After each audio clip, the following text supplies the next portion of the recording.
Você está triste, anda depressivo, vive num labirinto de emoções, não se interessa pela vida, sente culpa, está com baixa autoestima. Segundo a Organização Mundial de Saúde, mais de 350 milhões de pessoas, 5% da população do planeta, sofrem de depressão. Até 2030, essa doença pode ser a campeã em geração de custos econômicos e sociais. Um transtorno que se apresenta em diferentes níveis, com diversos sintomas e que pode se manifestar em qualquer fase da vida. Muitos a chamam de o câncer da alma e a classificam como o mal do século. Será? E como podemos diferenciar tristeza de doença psiquiátrica? Para falar sobre as causas, os diagnósticos e tratamentos da depressão, o Canal Livre recebe o psiquiatra Valentim Gentil Filho. Ele é professor titular do Departamento de Psiquiatria da Faculdade de Medicina da Universidade de São Paulo e é doutor em Psicofarmacologia Clínica pela Universidade de Londres.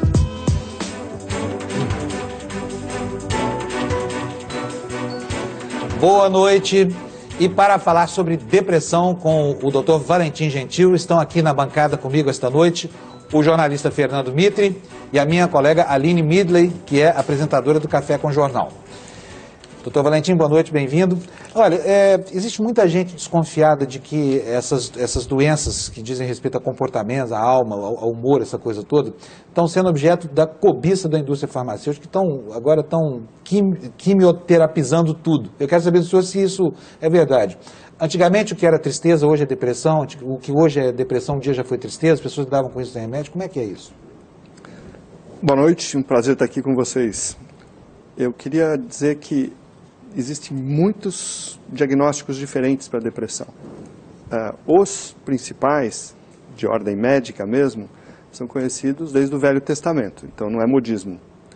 O que apareceu de novidade foi que até 1938 não existia um tratamento específico para nenhuma forma de depressão. Em 1938 apareceu o eletrochoque. Foi o primeiro tratamento bastante eficaz. Em 1940 e poucos apareceu a anfetamina, que não era muito bom. Freud chegou a tentar até cocaína, que também não funcionava muito bem. Em 1957, por acaso, se descobriu o primeiro antidepressivo. No momento que você descobre um tratamento realmente eficaz para as principais formas de depressão, é natural que a indústria farmacêutica vá atrás.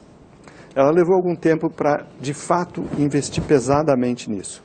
Mas, de fato, a partir dos anos 70, aquilo que era investido nos calmantes, que era bastante, se deslocou para a área dos antidepressivos, que se tornaram um mercado mais interessante por várias razões.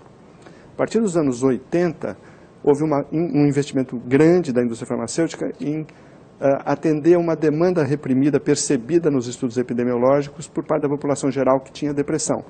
Se descobriu que até 12%, 15% das pessoas tinham depressão no último ano. Isso é um enorme mercado.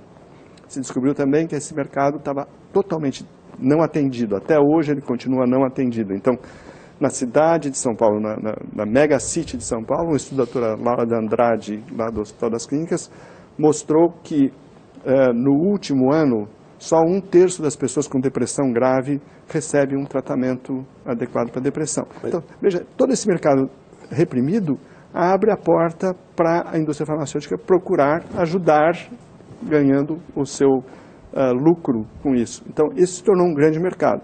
Só que essa onda já passou. Não tem mais novidade, não tem mais novos medicamentos em linha de produção, desenvolvimento de novos medicamentos hoje é muito pequeno, as patentes estão acabando.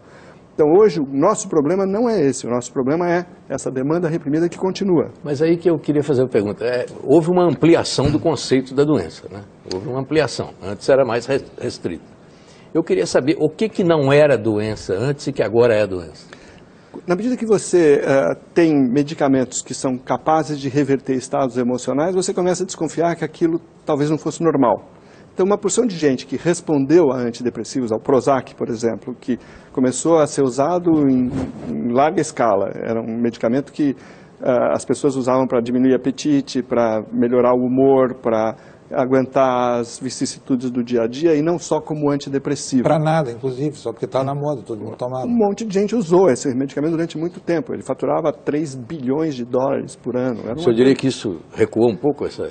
Não, o que aconteceu foi que se descobriu que ele não é só antidepressivo, que ele funciona por uma porção de outras condições que antes eram tratadas em terapia, que eram tratadas nas igrejas, que eram tratadas, ou que não eram tratadas, que as pessoas ficavam convivendo. Então, você teve uma ampliação dos diagnósticos, em parte porque você teve medicamentos que se tornaram eficazes para reverter coisas que a gente nunca pensou que um medicamento fosse capaz de reverter. Então, se você tiver o diagnóstico estrito de depressão, ele continua mais ou menos com as mesmas prevalências de antigamente. O que você tem hoje é um leque maior de diagnósticos possíveis. E aí você tem combinações de termos, médicos, psiquiatras gostam muito de termos diferentes, então você tem 200 combinações de termos que você pode usar para depressão. Não quer dizer que tem 200 depressões. Você continua tendo as mesmas 12, 14 formas principais de depressão. Doutora Vitinho, mas hoje a gente usa o mesmo medicamento, o mesmo princípio ativo para tratar diferentes distúrbios psíquicos. Então você tem o mesmo remédio que trata bipolaridade, que trata depressão, que trata transtorno do pânico. E aí você tem o mesmo medicamento que usado em dosagens diferentes tem um efeito diferente. Isso ainda não limita muito a eficácia desse tratamento? Você não banaliza de alguma maneira a ida ao consultório e o uso, às vezes, indiscriminado dessas medicações? Sabe, as pessoas falam muito dessa questão do uso indiscriminado. Eu acho que não é bem esse o problema mais. Quer dizer, hoje você não tem muita propaganda de medicamento, pelo menos no Brasil e em vários outros países, você não tem muita pressão da indústria farmacêutica para prescrição. O que você tem hoje é um aumento da demanda da população por atendimento para patologias variadas. E esses medicamentos, eles, infelizmente, eles não são específicos para nenhuma condição. Quer dizer, você não tem nenhum medicamento que seja de fato só antidepressivo. Você não tem nenhum que seja de fato só antitranstorno bipolar. Se você pegar o lítio, por exemplo, que não tem patente, que nunca teve, coisas assim, que é produto natural, que é muito específico para transtorno bipolar, mas ele atua em depressão unipolar também, ele atua em impulsividade, ele atua em prevenção de suicídio. Então, esses medicamentos, eles não correspondem a doenças. Não é que você tem um medicamento antidepressivo que trata a doença, a depressão. Você consegue, com determinados medicamentos, aliviar os sintomas da depressão, ou corrigir a síndrome depressiva e fazer com que ela volte ao normal. Mas eles funcionam para pânico, eles funcionam para ansiedade generalizada, eles funcionam para pessoas que precisam ter mais controle sobre a bexiga, eles funcionam para determinados distúrbios de sono. Ou seja, é a pílula da felicidade mesmo, como ela era chamada na década de 80. Isso fazia parte de uma propaganda. Pura unha encravada. Mas, doutora, minha pergunta é o seguinte, não sei se é possível responder isso, mas onde está localizada a fronteira da normalidade? Quando o senhor recebe um paciente no seu consultório, ele está angustiado, ele está infeliz, digamos que a mulher tenha abandonado o cara, ou ele está numa aventura econômica que deu errado. Quer dizer, como é que o senhor sabe, como é que se define o que é a fronteira da normalidade? Eu vou te contar o inverso. Pode ser. Onde é que estão os normais? O que é normal? Né? Normal, se a gente for olhar, é uma curva. Curva de Gauss eu da normalidade. Por acaso eu reli essa semana o Alienista do Machado de Assis. Isso. Que no final vira tudo. Como é que é o negócio da ilha e do continente, Vitor? Ele pensava que a loucura fosse uma ilha, até que ele descobriu que era um grande continente. E começou a internar todo mundo na Casa Verde. No fim, ele foi sozinho internar e libertou os outros. Não, é bárbaro o livro, mas o problema é assim, nós estávamos precisando de pessoas normais para uma pesquisa. E nós precisávamos justamente saber se esses medicamentos usados para depressão funcionavam também em coisas normais. Valentim, desculpa, eu queria que o senhor falasse uma questão anterior. O que é exatamente uma pessoa normal? Pois é isso que ele está respondendo. Isso que eu estou tentando explicar. Você está procurando uma pessoa normal. Isso, nós resolvemos procurar uma pessoa normal. Certamente nenhum de nós que estávamos ali na pesquisa nos considerávamos normais, porque nós tínhamos um monte de problemas. Aí a gente pode usar o critério da curva normal. Todo mundo que tiver uma certa quantidade de problema que não incapacite muito, que não cause grande sofrimento, é normal, porque é normal ter problemas. Mas nós fomos atrás de pessoas que não tinham nada que fosse diagnosticável. E nós chamamos essas pessoas. Nós tivemos 5.000 candidatos. Nós acabamos chegando em 140. Esses 140, uma parte deles participou de uma pesquisa que a gente acabou de publicar o último artigo agora. Eles mudam na resposta emocional tomando doses baixas desses medicamentos. Então, quando você Mas muda o quê? Muda a resposta emocional. Quer dizer, nós temos um vídeo com um dos nossos voluntários que é muito engraçado, porque ele conta que quando ele estava tomando esse medicamento na fase piloto da nossa pesquisa, pela terceira semana consecutiva, a mulher pediu para ele ir com ela no shopping center. E ele falou, não, peraí, tem alguma coisa errada comigo.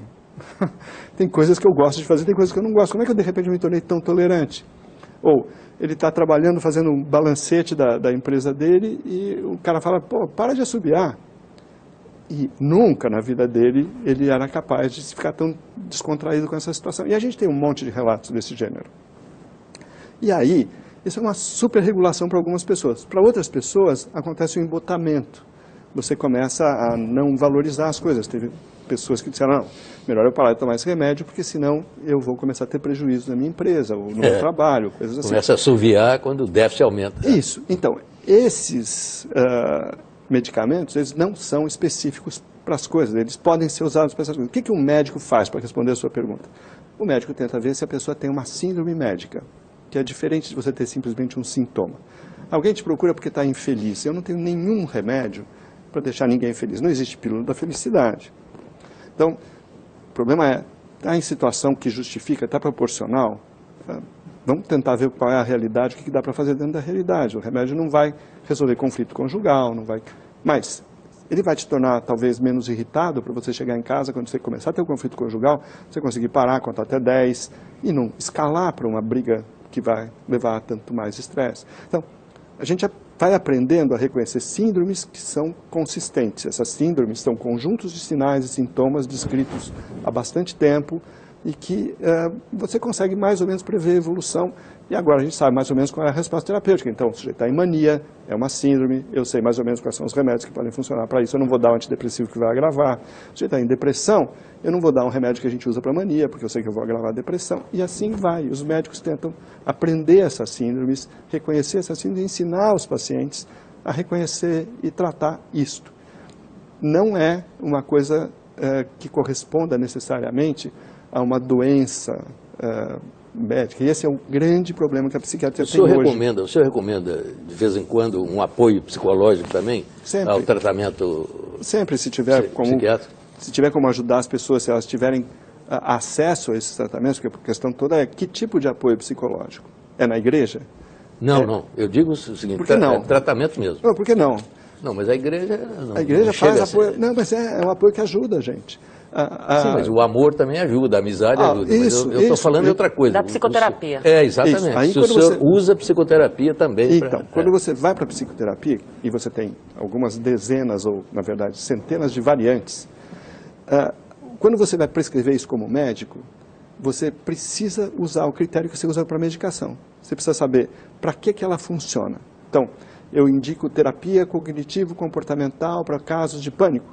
Pode ser que sim. Para transtorno obsessivo compulsivo? Pode ser que sim. Para algumas depressões? Pode ser que sim. Para conflitos conjugais, familiares, problemas pessoais, essas coisas que as pessoas chamam de complexo, sem dúvida. Eu indico psicanálise? Sim, para as pessoas que queiram se conhecer em profundidade. Só que eu não posso indicar psicanálise para fobia, para depressão, porque não tem pesquisa mostrando que ela funciona para isso. Então, cada Mas uma o senhor das... vê a sua visão de psicanálise qual é? Ela ajuda em quê? Para a pessoa se conhecer, claro. Mas e aí? Mais o quê? Eu acho que você pode usar conhecimentos da psicanálise aplicado a psicoterapias que ajudam, inclusive, a melhorar sintomas. Ou seja, o senhor está dizendo que não serve para nada. Eu não estou dizendo, eu estou dizendo o contrário. Eu estou dizendo que ela é a melhor forma que a gente tem de entrar em contato profundo com a nossa vida. Mas do ponto de vista da terapia, ela auxilia. Então, eu estou dizendo que existem conhecimentos de psicanálise aplicados a terapias dinâmicas que servem para resolver sintomas também. Mas eu não vou confundir isso com psicanálise. E eu sei que existe uma variação entre os conceitos dos próprios psicanalistas em relação a isso. Mas psicanálise não é um procedimento médico por excelência. É aconselhamento, é isso? Não, aconselhamento é uma forma de intervenção psicológica que não tem nada a ver com psicanálise. Psicanálise é uma forma de tentar decompor coisas, de entender relações interpessoais, de investigar profundamente a sua relação com você mesmo, com seus com seus circunstantes também, com os seus com conflitos. direito ainda a ler textos maravilhosos do Freud. Que é um dos grandes personagens da cultura mundial. Então, a gente só não pode confundir essas coisas, porque a gente tem hoje muitas formas de terapia que são usadas por médicos ou prescritas por médicos e usadas por outros profissionais, que são úteis no tratamento de problemas médicos. Mas existe um limite do que é problema médico. E aí é remédio? Não necessariamente. Se você tiver um problema médico que você possa mudar o hábito e corrigir, ótimo. Você tem determinados tipos de problemas médicos, depende dos hábitos alimentares. Você tem outros que dependem do ciclo de sono. Por exemplo, a gente tem muitos casos de depressão que as pessoas têm uma síndrome depressiva secundária à apneia de sono. E não adianta nada dar remédio para uma pessoa que tem apneia de sono. Eu posso agravar a apneia de sono. Eu tenho que fazer o diagnóstico. Isso é uma síndrome de apneia de sono que está dando repercussão, cansaço, noite mal dormida, astenia durante o dia, tristeza também, porque não consegue fazer as coisas, falta de concentração, ineficiência na capacidade de tomar decisão. E a gente manda para o laboratório de sono, detecta a apneia de sono, bota o emagrecimento, bota o CPAP, o sujeito respira e acaba o sintoma. Então, não é que medicina é remédio. Não, medicina pode ser terapia, pode ser mudança de hábito, pode ser aconselhamento, pode ser terapia, pode ser uma opção de coisa. Agora, como reconhecer a depressão? O senhor comentou que ajuda seus pacientes a reconhecer a depressão. Como é que quem está em casa, tem alguém na família que pode estar com depressão? Ou é essa pessoa mesmo? Existe um período em que a gente reconhece que aquilo já não é mais uma tristeza profunda, e sim uma depressão? Existe um período de sensações, existe consequências na vida pessoal que são mais claras, que podem ser um sinal mais claro de que aquilo realmente pode ser uma doença muito além de uma tristeza comum?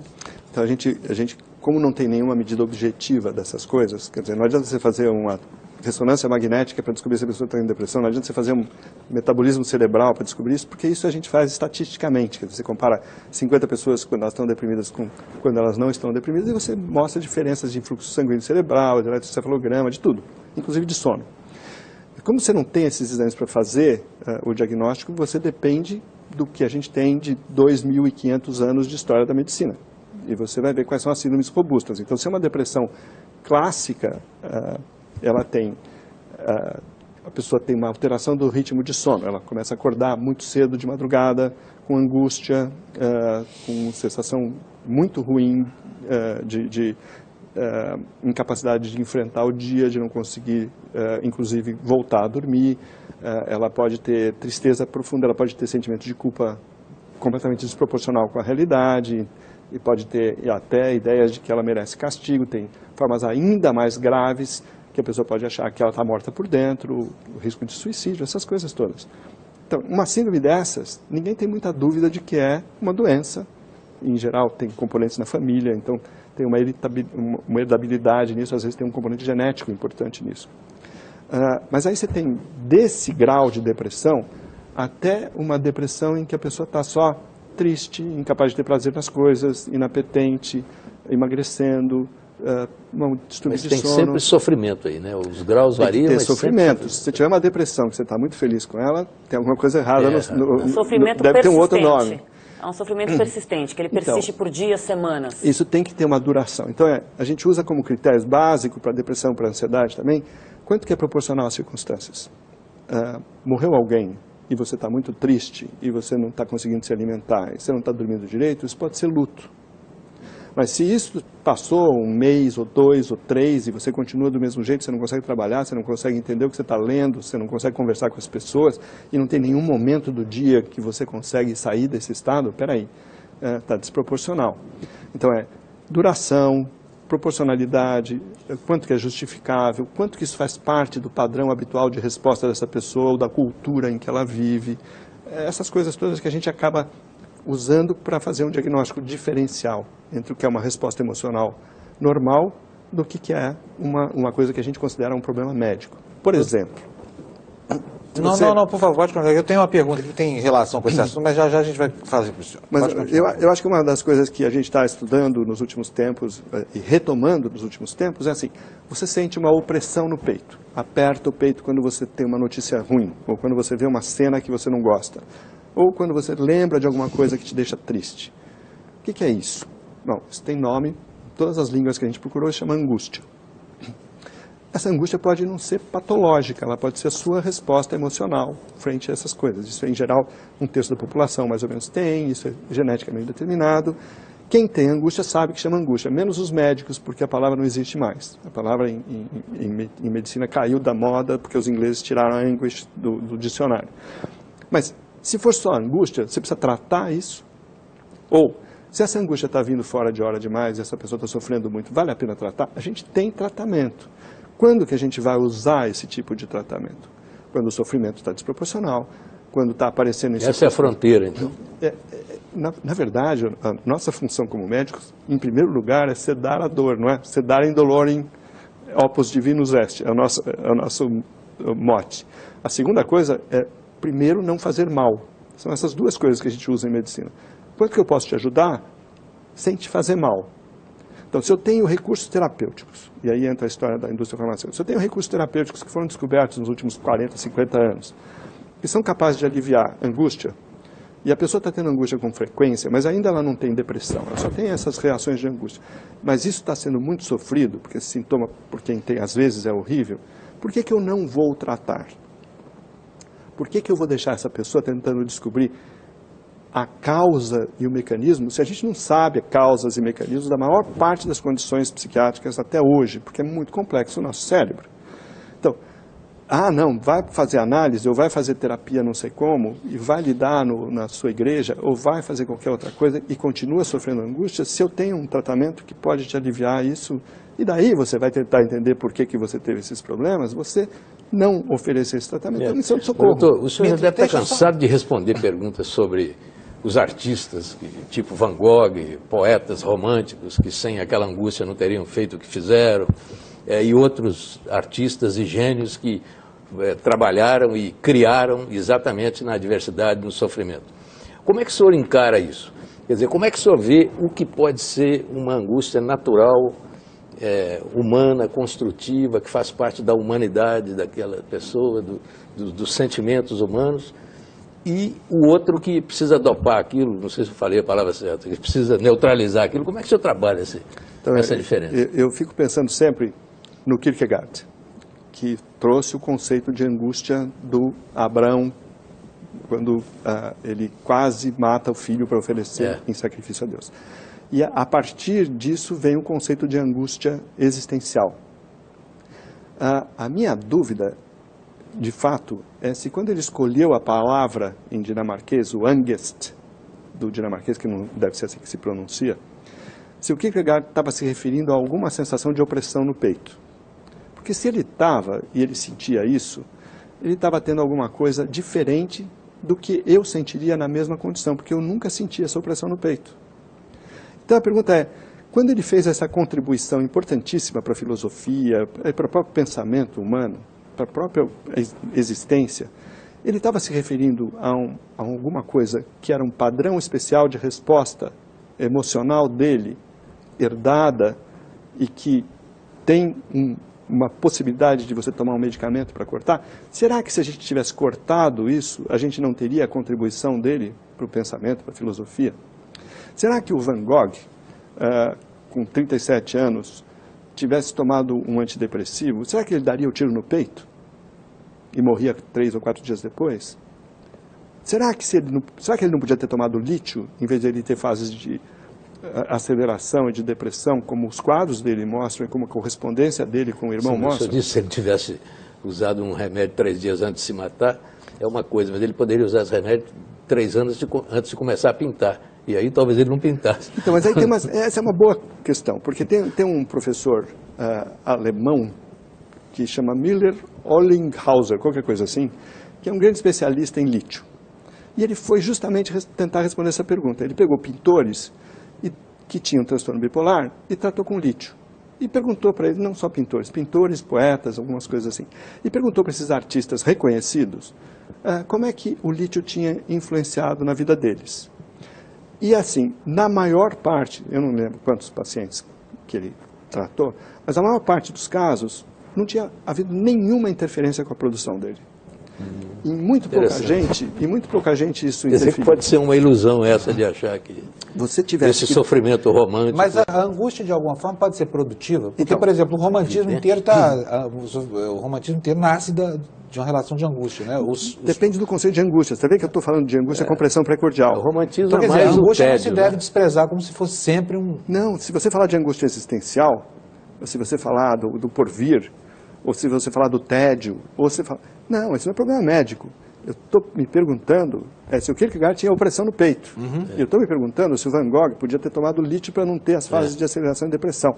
Mas não, se for angústia existencial, se ele não estivesse sofrendo com isso desproporcionalmente, não. Depende dele querer se tratar ou não. A angústia existencial, às vezes, é a razão, a explicação para grandes ações no mundo. Isso, e a ansiedade também. E há grandes filósofos que discutem isso, colocam isso. Sem dúvida. A angústia... Então, por isso que o problema médico depende da proporcionalidade, do grau de sofrimento. Agora, você pegar um sujeito como o Van Gogh e deixar ele tendo aquelas depressões para pintar como é que é? O corvos no campo de trigo, o campo de trigo. Trigal com corvos. Isso. A última coisa dele, antes de dar um tiro no peito, é uma missão de socorro. Porque estava escrito ali, né? Olha, por falar nisso, tem relação a essa pergunta que eu queria trazer para o senhor. A ex-Miss Brasil, empresária também, Jaqueline Meirelles, deixou uma pergunta para o senhor que nós vamos ver agora. Bom, fui Miss Brasil em 1987. Trabalhei como modelo durante todo esse período até hoje, várias capas de revistas, dezenas de comerciais.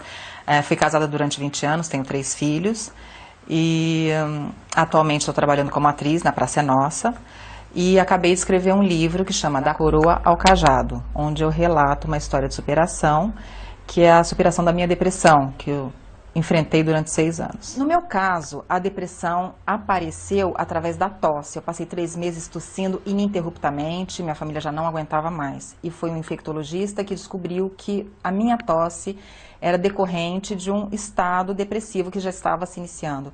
O senhor acredita que em todas as pessoas que apresentam esse quadro vem de uma somatória de sentimentos que acabam se manifestando no corpo físico de alguma maneira, em forma de alguma doença? Muito obrigado. Prazer em receber a sua pergunta, mas eu acho que isso é muito individual e não dá para a gente ter uma resposta geral para isso. Que existem somatizações, sem dúvida, mas que a maior parte das pessoas que têm sintomas somáticos não necessariamente tem depressão e a maior parte das pessoas que têm depressão não necessariamente tem sintomas somáticos. A superposição, no entanto, de depressão com sintomas somáticos é muito frequente. Então, o problema é o que vem antes? Vem antes dor, por exemplo, esse é frequente, pessoas com dor crônica têm maior risco de depressão. Ou a depressão veio antes e depois a sensibilidade dolorosa aumentou, isso também pode acontecer, mas não é tão frequente. Assim vai para praticamente todas as patologias clínicas, quer dizer, as coisas psicossomáticas de antigamente. Pessoas com colite têm maior risco de depressão. O que veio primeiro? A tendência para a depressão ou a colite? Pode acontecer as duas coisas. Eu queria que o senhor colocasse fibromialgia, porque parece que a fibromialgia é um quadro decorrente de depressão, não é isso? Então, se você for olhar... Qual? Fibromialgia é uma dor miálgica. Fibromialgia. Fibromialgia é um dos belos nomes médicos para dizer dor, mialgia. Mialgia é dor no músculo e nas fibras. Então chama fibromialgia. Isso é uma coisa que tem uma associação enorme com depressão e que responde a antidepressivos. O fato de responder a antidepressivos sugere que tem alguma coisa da fisiopatologia que seja comum para a depressão e para a fibromialgia. A associação entre esses dois quadros é muito frequente, então isso sugere que eles tenham mecanismos comuns. Mas tem um monte de gente que tem fibromialgia e não tem depressão, e um monte de gente que tem depressão e não tem fibromialgia. Então essas associações... Da tosse eu não saberia dizer se eu vi muitos casos, eu acho que não, mas, por exemplo, refluxo, que é uma das coisas que dá tosse, problemas gástricos e intestinais, que tem uma associação psicossomática tradicional com isso, né? Agora, qual que é a associação que já se tem, o que já se sabe sobre a relação da depressão ou de uma angústia persistente, desproporcional, com doenças como câncer, hipertensão e por aí vai? Como causa, como consequência também, né? E vice-versa, né? Como é que a gente, o que já se sabe cientificamente falando, o que passo já foi dado para tentar associar uma coisa a outra? Em medicina a gente presta muita atenção nas coisas e tenta fazer correlações, né? Então, determinadas formas de câncer, às vezes, se manifestam inicialmente por sintomas depressivos.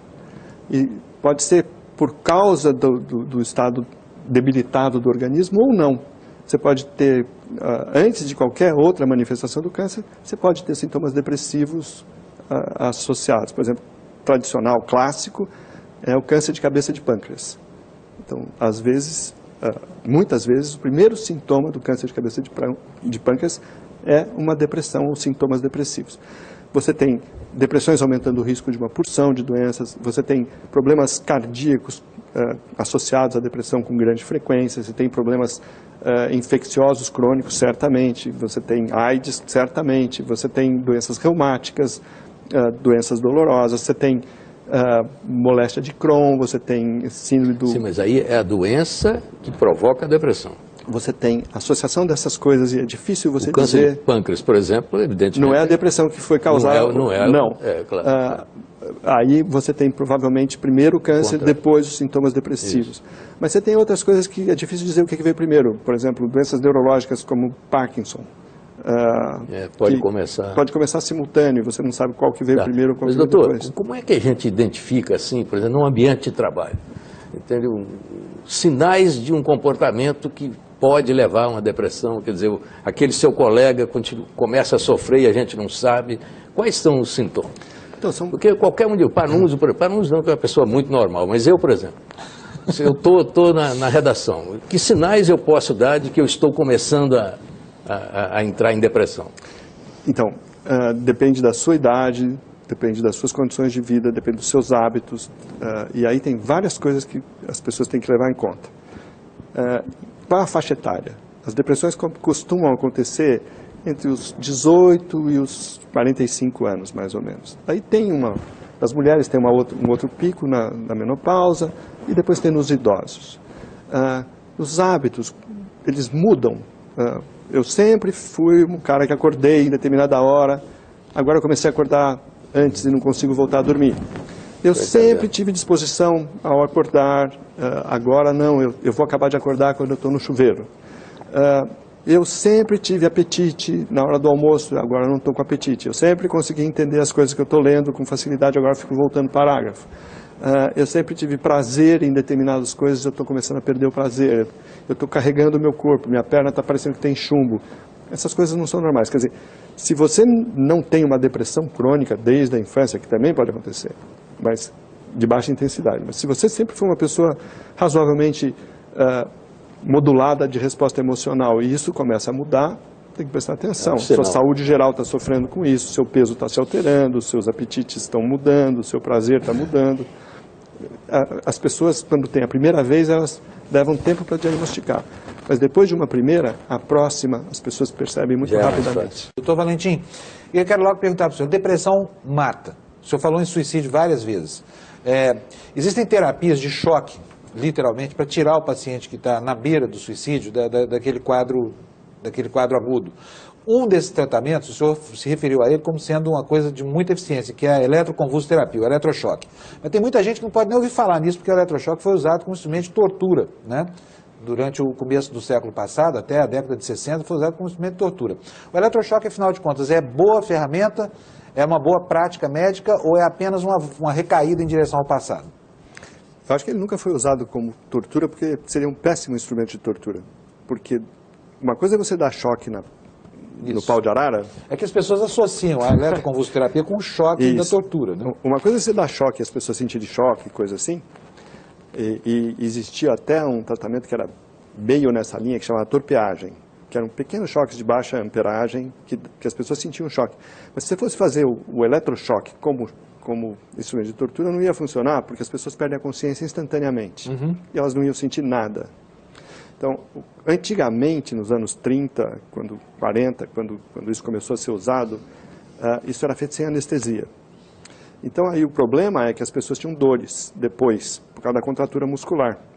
E elas corriam o risco de ter deslocamentos de ombro ou coisas assim, de ter fraturas às vezes, por causa de ser uma crise convulsiva muito forte. Depois, nos anos 60, 70, se descobriu que a anestesia não impedia os efeitos do tratamento. E a partir de um certo momento ficou praticamente proibido fazer eletroconvulsoterapia sem anestesia. Hoje é considerado antiético você fazer eletroconvulsoterapia sem anestesia. Então, de fato, não tem realmente nada a ver com tortura. No Hospital das Clínicas a gente tem um serviço modelo, copiado dos padrões internacionais, seguindo os padrões internacionais, assim como nos países desenvolvidos. E nós temos, a maior parte dos nossos pacientes que fazem eletroconvulsoterapia vão voluntariamente, de ambulatório, levados pela família. E isso não tem rigorosamente nada a ver com... É bom, mas esse procedimento, ele chegou a ser um pouco afastado, né? Depois ele voltou. Como é que ficou? Por que se afastou? Por que a medicina se afastou desse tratamento e depois voltou? O então, que aconteceu aí? Por várias razões. Uma é que ele era feito sem anestesia e se você lembra daquele filme Estranho no Ninho, ou claro, se você... Estava lembrando dele agora, mas no fim termina numa lobotomia ali, né? Acho que sim. Mas se você assistiu aqui o Bicho de Sete Cabeças, que é a história do austragésilo Bueno Carrano, que a família não sabia mais o que fazer com ele, e ele usava maconha, e alguém prescreveu eletroconvulsoterapia, e daí ele conta no livro dele que a sensação que ele tinha era que ele tinha sido atropelado por uma motocicleta. Eu não sei se, de fato, as coisas que ele descreveu correspondiam ao tratamento, mas possivelmente eram uma aplicação sem anestesia. E aí deve ter sido desagradável. Se ele fosse hoje submetido, se ele tivesse indicação, que eu não sei se ele tinha, ele seria submetido a um procedimento sob anestesia que não seria nem um pouco doloroso, nem causaria nenhuma fratura, nem nada dessas coisas. A gente faz isso principalmente para pacientes idosos que não podem tomar medicamentos, porque isso é mais eficaz e mais seguro do que medicamentos, quando bem indicado, quando as pessoas passam pelos exames, podendo fazer o procedimento. O psiquiatra Miguel Chalub fez um alerta aqui sobre excesso de prescrições de antidepressivos em consultório e também deixou uma pergunta para o senhor que nós vamos ver agora. Muito abuso, muito abuso. Aconteceu o seguinte, os antidepressivos mais antigos, eles tinham muitos efeitos colaterais. Então os médicos não receitavam, só os psiquiatras, que sabiam lidar com os efeitos colaterais. Os antidepressivos modernos, eles quase não têm efeito colateral nenhum. Não acontece nada, a pessoa não sente nada diferente. Então os outros médicos ficaram animados para passar. Mas eles não foram preparados para fazer um diagnóstico de depressão realmente. Então o que acontece? Clínicos, ginecologistas, até pediatras, basta ter essas coisas que eu falei antes, está triste, está aborrecido, está chateado, que passam em depressivo. Isso realmente é um abuso que tem que ser combatido, porque não são medicamentos inofensivos. Além de estigmatizar a pessoa, né, botar nela um selo de deprimida, tem efeitos. Então não são para ser usados assim de uma maneira indiscriminada. Há muito abuso realmente de antidepressivos. Professor Valentim, na sua opinião, qual a razão de hoje o diagnóstico de depressão está tão banalizado, tão vulgarizado? Realmente aumentar os casos de depressão estatisticamente? Ou então as pessoas estão tomando sentimentos humanos normais, como chateação, aborrecimento, contrariedade, desgosto, transformando isso em depressão e, portanto, tomando medicação. Qual a sua opinião sobre isso? O professor Chalub é um bom amigo, um grande profissional do Rio de Janeiro, que a gente respeita bastante. Obrigado pela pergunta. E o que eu acho aqui é o seguinte. Primeiro, houve uma mudança de mercado, como eu disse no começo. Então, expandiu-se o mercado na medida que as pessoas começaram a perceber que elas podiam ter alívio de depressão, que antes elas pensavam que iam ter que conviver com aquele sofrimento sem ajuda. As terapêuticas psicológicas para depressão, naquela época em que apareceram os antidepressivos, não funcionavam bem para depressão. Com o aumento da porcentagem enorme de pessoas procurando atendimento, não existem psiquiatras em número suficiente para dar o atendimento.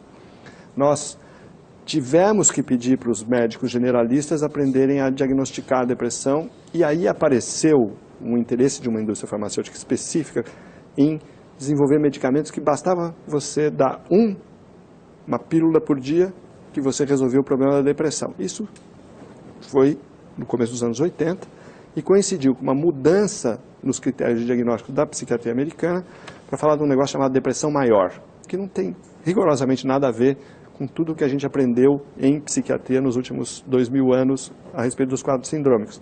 Então houve sim um conjunto de fatores, uma demanda maior, uma disponibilização de novos medicamentos que não são melhores do que os primeiros, que concordo com o Chalub, que não são seguros nem isentos de efeitos colaterais, uma mudança na conceituação do que era a depressão, e a gente não sabe o quanto disso dependendo da indústria farmacêutica ou dos estudos da própria psiquiatria, e uma expansão de mercado por interesses comerciais. Houve abuso, sem dúvida. Muita gente que tomou antidepressivos talvez não devesse ter tomado, mas o que mais preocupa hoje não é isso. O que mais preocupa é a quantidade de pessoas com depressão que precisa de tratamento e não tem acesso. Doutor Valentim, no último bloco o senhor falava sobre tratamento. Hoje, no combate à depressão, o que é mais difícil? Um acesso mais igualitário ao tratamento na rede pública e nos convênios médicos ou preconceito com essa doença? Eu acho que tem umas pessoas que têm preconceito, mas em geral com outras coisas, não com depressão. Depressão eu acho que hoje está muito mais, graças inclusive à imprensa, está muito mais dentro das casas das pessoas. Acho que diminuiu demais o preconceito, as pessoas sabem que não tem que ficar sofrendo à toa. O difícil é o acesso ao tratamento.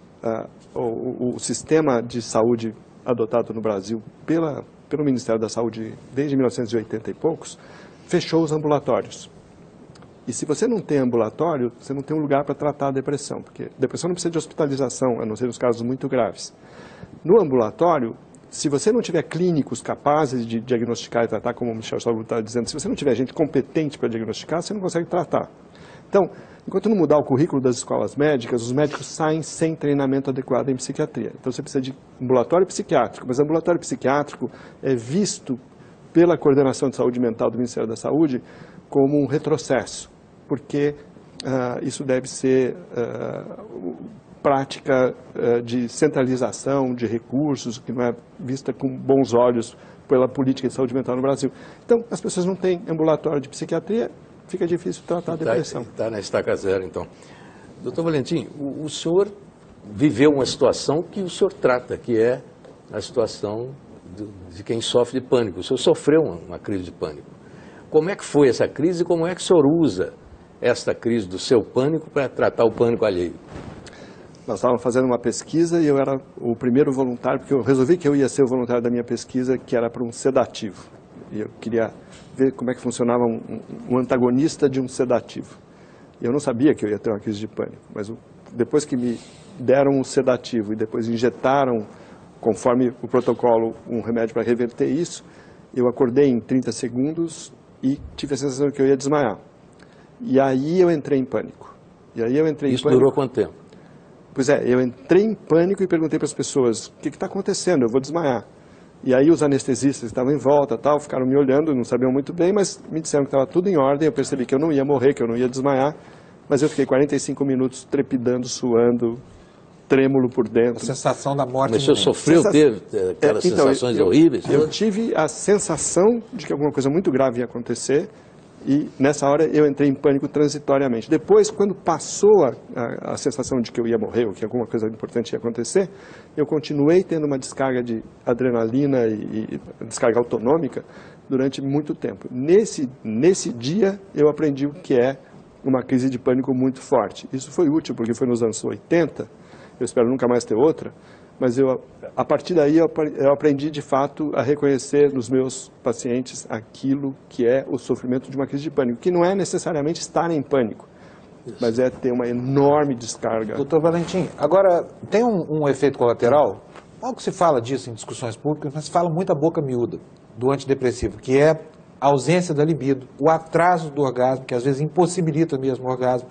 Quer dizer, é um remédio que traz a felicidade, mas deixa o sujeito broxa, que é o que acontece com o antidepressivo. Por que tem essa aceitação, já que ele conspira contra a libido? E a libido é a força vital por trás de todas as coisas. Então, os apetites mudam, né, com alguns antidepressivos. O indivíduo começa a comer muito doce, chocolate, engordar, comer demais e perde o apetite sexual.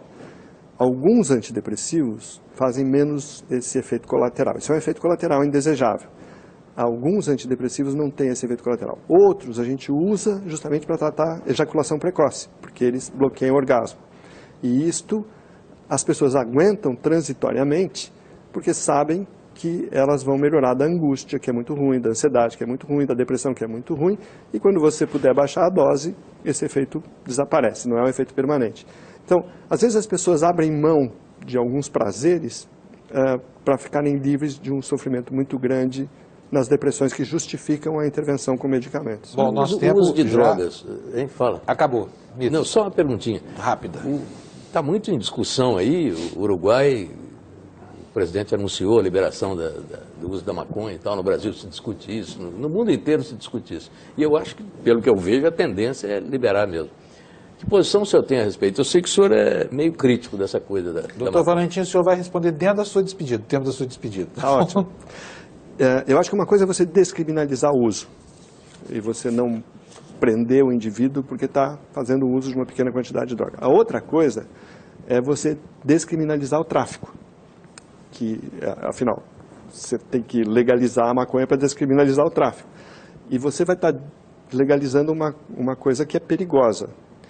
O que mais me incomoda nessa história toda é que no momento que se começa a discutir essas coisas, aumenta o consumo, porque as pessoas ficam com a impressão de que isso é seguro. Se presidente do Uruguai diz que vai poder plantar em casa 15% de plantas com 15% de tetraidrocannabinol, significa que pode fumar maconha tranquilo. significa que isso não E é o senhor perigoso. discorda disso? Tá, as pesquisas todas mostram que é muito perigoso e que tem repercussões muito graves. Então, é muito difícil para mim entender como é que pessoas esclarecidas podem expor a população a riscos para as futuras gerações. Quer dizer, nós estamos dando para os jovens uma mensagem de segurança que não se justifica de forma alguma. Não é verdade que é mais seguro do que álcool e tabaco. Doutor Valentim, o senhor tem 15 segundos para falar tchau. Tchau. Muito obrigado.